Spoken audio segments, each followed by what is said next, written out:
So hello class 11 second semester student, তোমরা যারা যারা চাও যে তোমাদের এডুকেশনের ফাইনাল এক্সামে তোমরা 100% মার্কস স্কোর করবে, তাদের জন্য আজকের ভিডিওটি স্পেশালি আমি রেডি করেছি। তোমরা লাস্ট মুমেন্টে এই ভিডিওটি দেখে কয়দিন মাত্র প্রিপারেশন করেই কিন্তু খুব বড় একটা বাজি মেরে দিতে পারবে। যারা এই ভিডিওটা দেখবে তাদের এই যে সাজেশনগুলো দেবো আমি এখানে দেবো 5 নম্বরের এবং 10 নম্বরের সমস্ত কোশ্চেনের বড় কোশ্চেনের সাজেশন, আর এর বাইরে একটা কোনো প্রশ্ন আসবে না। এবার তোমাদের মাথায় প্রশ্ন আসতে পারে বা কথা আসতে পারে যে স্যার আপনি জাস্ট মুখে মুখে বলে দিচ্ছেন এর বাইরে আসবে না, আপনি কিভাবে জানেন যে এর বাইরে আসবে না? তো আমি তোমাদের মাইন্ডটা ক্লিয়ার করার জন্য আগেই একটা কথা ইম্পর্টেন্ট বলে দিই, সেটা হলো আমি 2019-এ উচ্চ মাধ্যমিক পরীক্ষা দিয়েছিলাম এবং উচ্চ মাধ্যমিক পরীক্ষায় আমার এডুকেশন ছিল 11-এ এবং 12-এ। তো এডুকেশনে আমার ক্লাস 11-এর মার্কস ছিল 99 নাম্বার মার্কস, ওকে, অ্যান্ড আমার উচ্চ মাধ্যমিক ছিল 97 মার্কস, ওকে, আমার সেই সময়কার পরীক্ষায়। তো আমার কত ইন ডেপথ নলেজ আছে এডুকেশনে সেটা বলার আর মনে হয় না বেশি প্রয়োজন আছে, ঠিক আছে? আমি যে সাজেশনটা দিব এরকম অ্যাকুরেট সাজেশন এই সম্পূর্ণ পশ্চিমবঙ্গে আর কেউ তোমাকে দিতে পারবে না। তো অবশ্যই ভিডিওটি শেষ পর্যন্ত দেখবা, প্রত্যেকটা কোশ্চেন ভালোভাবে করে যাবা, এর বাইরে কোনো প্রশ্ন আসবে না মানে আসবে না। আরেকটা কথা বলে দিই, শুধুমাত্র এডুকেশন না, প্রতিটি সাবজেক্টে অ্যাকুরেট সাজেশন আমি দিব এবং শুধু 11-এ না, ক্লাস 12-এও প্রথম থেকে লাস্ট পর্যন্ত তোমাদের সাথে থাকবো। তাই অবশ্যই সাবস্ক্রাইব করে বেল আইকনটা প্রেস করে দিই এবং সমস্ত সেকেন্ড সেমিস্টার ফ্রেন্ডের সাথে ভিডিওটি কিন্তু শেয়ার করতে ভুলবে না। তো চলো বেশি দেরি না করে আজকের এই মোস্ট ইম্পর্টেন্ট ভিডিওটি শুরু করা যাক। Let's get started.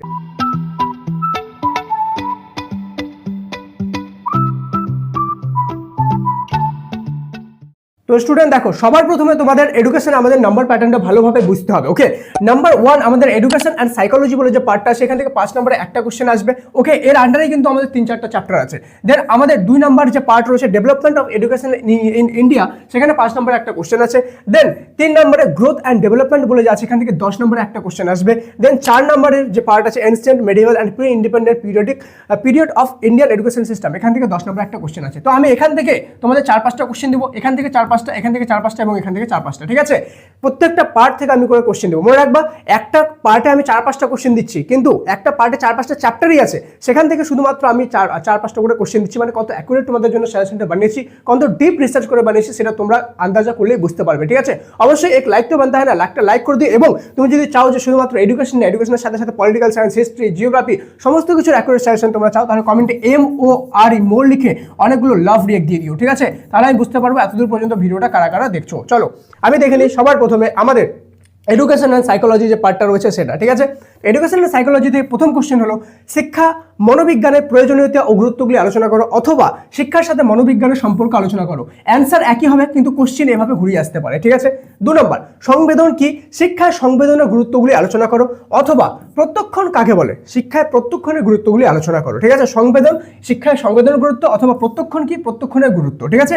3 নম্বর ধারণা বলতে কি বোঝো, প্রত্যক্ষণ ও ধারণার মধ্যে পার্থক্য লেখো। 4 নম্বর অনুবর্তন কাকে বলে, অনুবর্তনের শ্রেণী বিভাগ করে উদাহরণ সহ আলোচনা করো, অথবা অপানুবর্তন কাকে বলে, প্রাচীন অনুবর্তন ও সক্রিয় অনুবর্তনের মধ্যে পার্থক্য লেখো। সুপার ডুপার ইম্পর্টেন্ট এই কোশ্চেনটা তোমরা ভালোভাবে দেখে যেও, ঠিক আছে?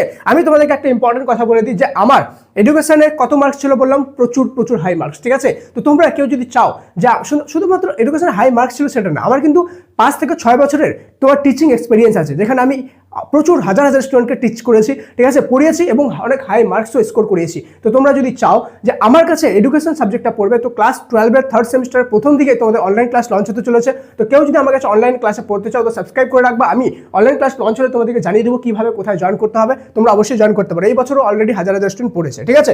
চলো নেক্সট 5 নম্বর সমস্যা সমাধানের স্তরগুলি আলোচনা করো, অথবা থর্নডাইকের অনুশীলন ও ফল লাভের সূত্রটি লেখো। 6 নম্বর প্রচেষ্টা ও ভুল তত্ত্বের শিক্ষাগত তাৎপর্য লেখো, অথবা অন্তর্দৃষ্টি কাকে বলে অন্তর্দৃষ্টিমূলক সুখানের বৈশিষ্ট্য লেখো।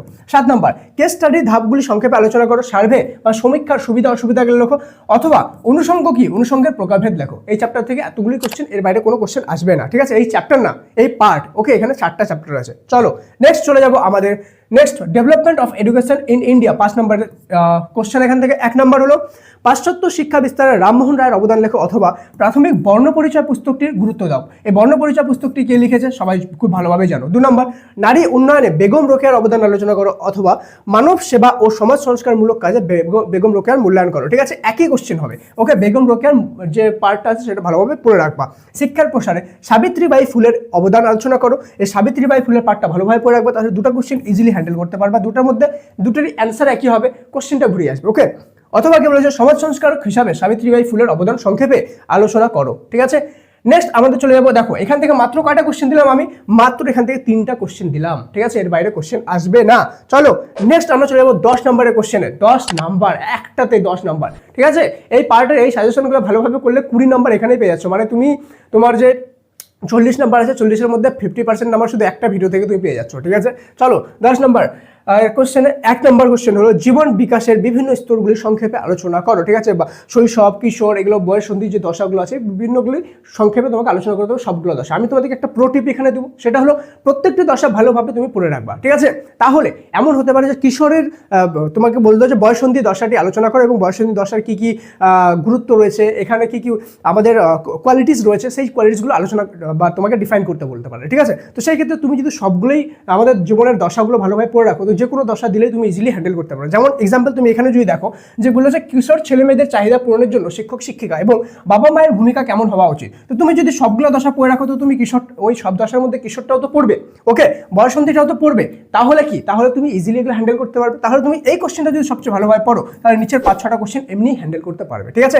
তো সেকেন্ড কোশ্চেন কি ছিল, কিশোর বা বয়ঃসন্ধি বলতে কি বোঝো, বয়ঃসন্ধিকালের বিকাশগত বৈশিষ্ট্যগুলি লেখো, অথবা কিশোরের ছেলে মেয়েদের চাহিদা পূরণের জন্য শিক্ষক শিক্ষিকা এবং বাবা মায়ের ভূমিকা কেমন হওয়া উচিত। অথবা এটা কোশ্চেন ঘুরিয়ে আসতে পারে, কিশোর কিশোরীদের ব্যক্তিগত অভিযোজনে মাধ্যমিক শিক্ষা স্তর কিভাবে সহায়তা করে আলোচনা করো। এই কিশোর কিশোরী কারাই, তোমরাই হলো কিন্তু কিশোর কিশোরী, ঠিক আছে, বা তোমাদের দশাটাই হলো বয়ঃসন্ধি দশা, যাকে বলে টিনেজ স্টোর।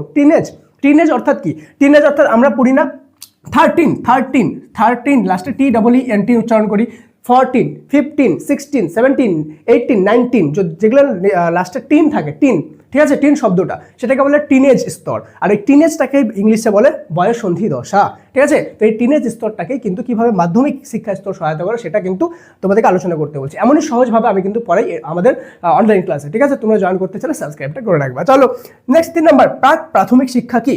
কোঠারি কমিশনের মতে প্রাক প্রাথমিক শিক্ষার উদ্দেশ্য কি ছিল, এই শিক্ষার পাঠ্যক্রম সম্পর্কে সংক্ষেপে আলোচনা করো, অথবা প্রাক প্রাথমিক শিক্ষার সমস্যা ও সমাধানগুলি সংক্ষেপে আলোচনা করো, ঠিক আছে।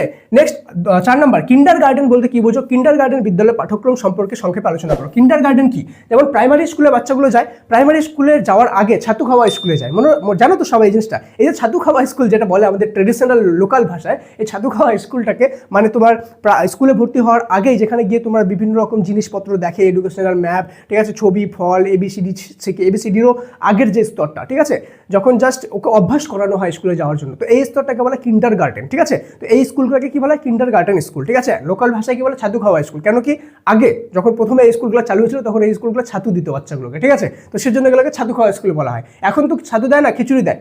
আর আমাদের কি হয়, আমাদের ট্রেডিশনালি কি করে, সেই স্কুলগুলো তো বাচ্চাগুলোকে পাঠানো হয় না সরকারি স্কুলে, শুধুমাত্র যায় খিচুড়ি আর ডিম নিয়ে চলে আসে, ঠিক আছে, এটা করা হয়। কিন্তু অ্যাকচুয়ালি কিন্ডার গার্ডেন যে এজটা আছে, ওই এজটায় যে এডুকেশনটা দেওয়ার জন্য ওই স্কুলগুলো খোলা হয়েছে, সেগুলো কিন্তু প্রচুর ইম্পর্টেন্ট।